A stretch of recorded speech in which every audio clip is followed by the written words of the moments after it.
Якщо ваші дискові гальма скриплять під час гальмування, купіть новий велосипед. Жартую, значить, скоріш за все, на них потрапив якийсь бруд.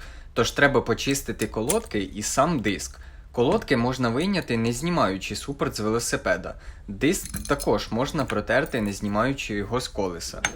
Беремо якийсь розчинник чи спирт, гарно протираємо колодки. Протерли, тепер беремо паяльну лампу і трішечки прожарюємо їх. А якщо немає лампи, це можна зробити над газовою плитою. Таку ж саму процедуру повторюємо із гальмівним диском. Протерли, прожарили, зачекали, доки вистигне і встановили на велосипед. В більшості випадків така процедура допомагає позбутися скрипіння.